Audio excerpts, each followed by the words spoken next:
is NDTV, and you're watching NDTV Prime.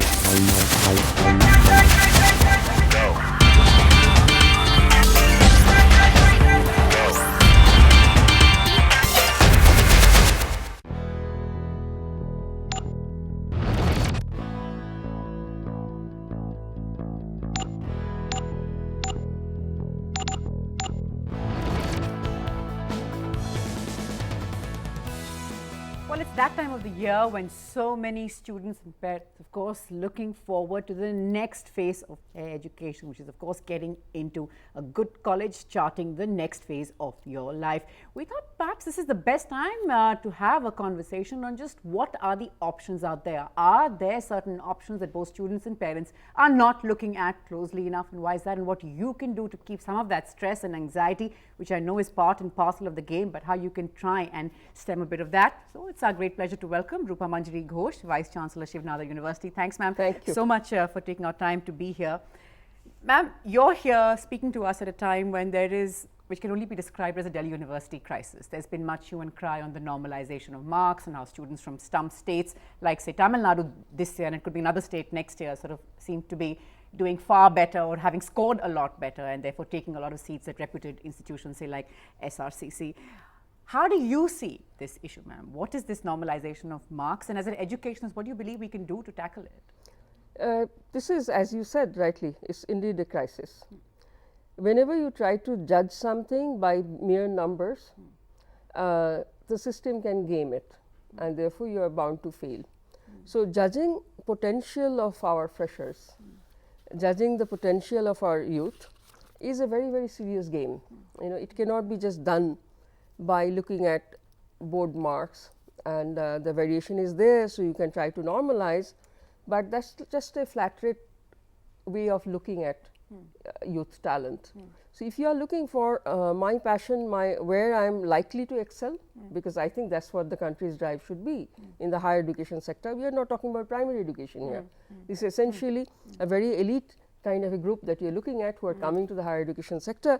You'll be looking for excellence, and measurement of excellence cannot ever be done by just looking at these numbers in a democratic fashion. Right. So the entrance test should be a little more evolved, you know, but what we end up doing, and that's the crisis in my mind in one word, is that rather than selecting students, we are eliminating. So it's a game of elimination because of large numbers and not selection of the right ones. Right. Right, ma'am. You know, and this is of course important because we're now, how are we eliminating? We're saying it's 100% or nothing. So if you're getting 95, you're not good enough, you're not going to make it. How do you, and this is the crisis that we've been looking at for the last couple of years. I mean, for English courses at some of our India's top institutions, they're asking for 99%. Right. So despite all the sort of chest beating and hand wringing, nothing's happening. In fact, it's getting more acute. Yes, I think we are at fault. We educationists in some way are at fault, because I'd like to link the input to the output, because you should be measuring your success of any system, be it we are talking specifically of the entrance system, by looking at the output. It really is a bit of a shame, because the same people, if you subject them to any creative testing, okay, they fail miserably, and you sort of, the training that you have given in school for 10+2 years seem to be not aligned with the demand of the higher education sector in the globe. India cannot be just, you know, we are part of the globalized world. So I think this is something, there is some real soul searching to be done, but rather than talking about taking every sector and trying to reform it, we at the higher education sector will try to reform our part of the game.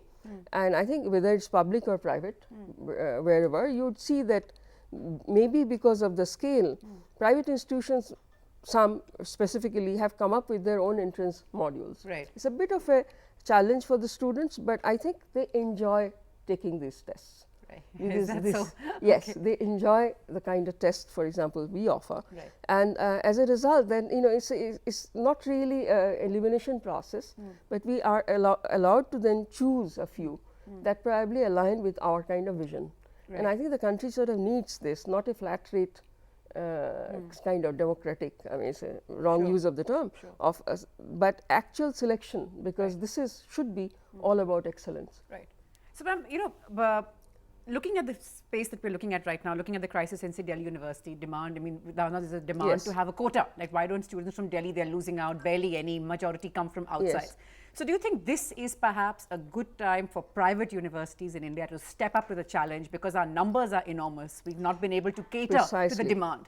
So how do you see that? Precisely. I think this has been, I mean, everybody is talking about it, the quantity, access, and then quality.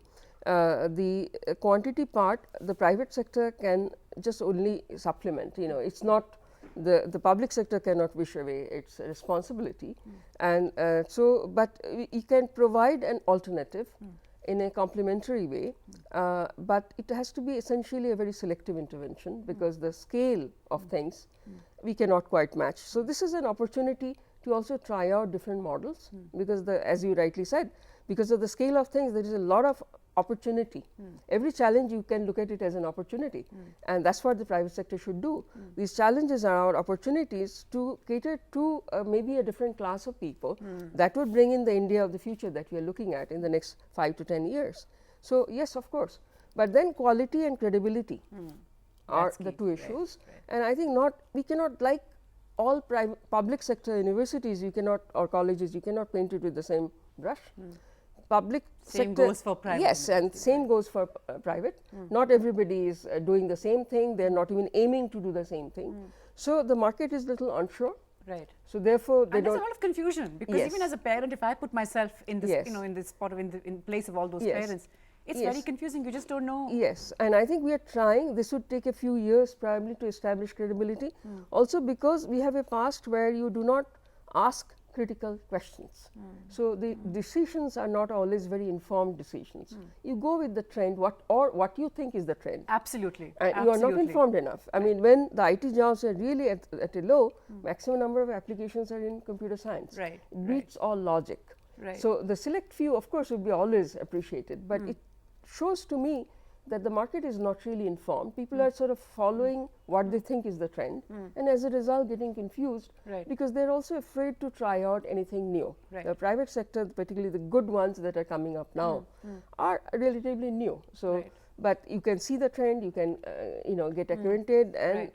take a bit of risk, because unless you take a risk, you never gain. Right. And so that goes for all sectors, all the stakeholders Right. in this game. Right. So, in the private sector also, I think we are taking a bit of risk, Sure. investing too much, Right. trying to do something. We are not sure whether the country would be appreciative of this, but we are sort of trying it out. But unless I take this risk, I would never know. Right. And I think that's where the crisis is. A little bit of our problem, that maybe the private sector also doesn't advertise enough, Right. Right. Absolutely. saying what they're trying to do, because the scale is not much. It's a very specialized kind of an intervention, small scale intervention, trying to get to the excellence that I was Right. talking about in select areas, because the private pocket, however deep, cannot match the government resources. Sure. So, you have to be essentially selective, Right. you have to have a strategic vision, and then you have to have operational key strategies again to be successful in today's world. Sure. So, I think it's happening, and you would see a lot of change, but somebody has to take that step to say, hey, I want to be different. You made 2 points, ma'am, which I want to bring up. One, of course, when we're talking about private universities, like we're talking about public, also we're talking about credible. Yes. Because education is now big business. It's the Yes. business of education is a serious problem, and Yes. it's very, very real. So, ma'am, that's one. B, when you mentioned the fact that people follow trends, Yeah. they're also following our own internal rankings. X Yes. has said, I am number one. B has said, I'm number one in my region. C has said, you know, I'm number one in this vast area. So, first question to you would be, how do you see these rankings that we come up with, and what is the weightage that students and parents should actually place on them, because that's again so confusing? Yes, I think so far it has been an informal kind of a ranking as a perception in the market. You know, X college is very good. Right. Everybody says it's very good in that Right. particular subject. Right. Now, nobody has done a quantification of this perception.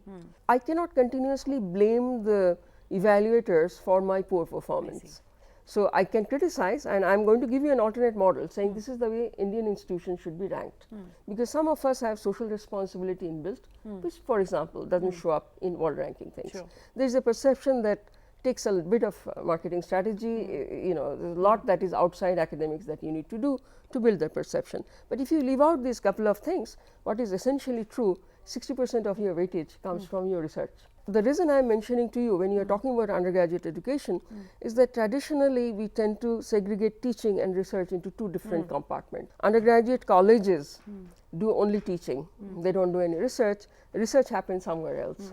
Now, this is an outdated concept, outdated by hundreds of years. I mean, people know that. Teaching and research have a perfect synergy, and they should be, that synergy should be exploited. Because when researchers are in constant touch with young minds, inquisitive minds, research improves. And when a researcher teaches, that teaching is of a different quality. Right. Because it's not about dissemination of knowledge, which is really information in the old way, which is now available to every student at the click of a button on the internet.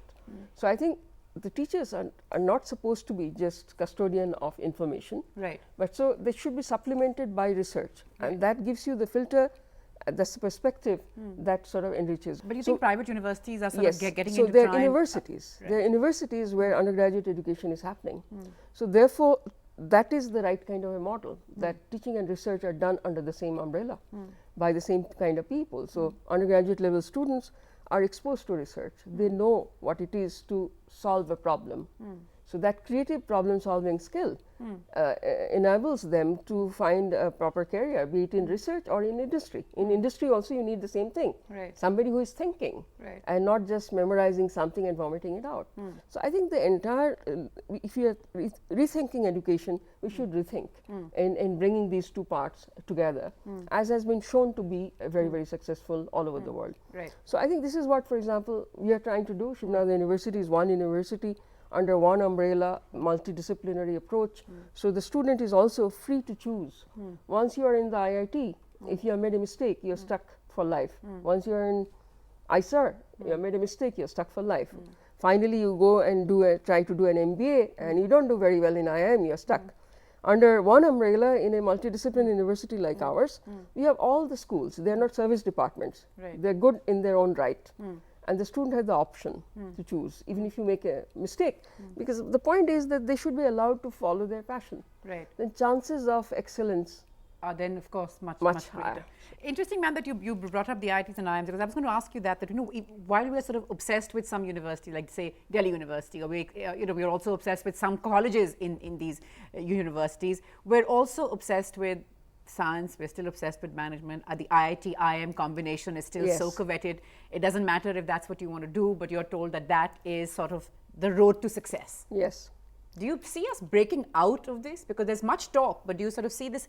It's a mindset issue. So I would Yes. imagine it will take a couple of years to. It would take a few years. I think the talk has started. People have started seeing, because that accounting, thanks to the professionalism of these two institutes, IITs and IIMs, they're transparent. You can actually see what they're doing and what their output has been, and it's really a coveted position for a few. So the bulk of the country is not serviced by them, Right. but the bulk of the country also needs different kinds of skills, different kinds of knowledge, different kinds of initiatives. And for that, maybe we need to look elsewhere, and people are realizing that it's not all so bad outside. Sometimes it's even better.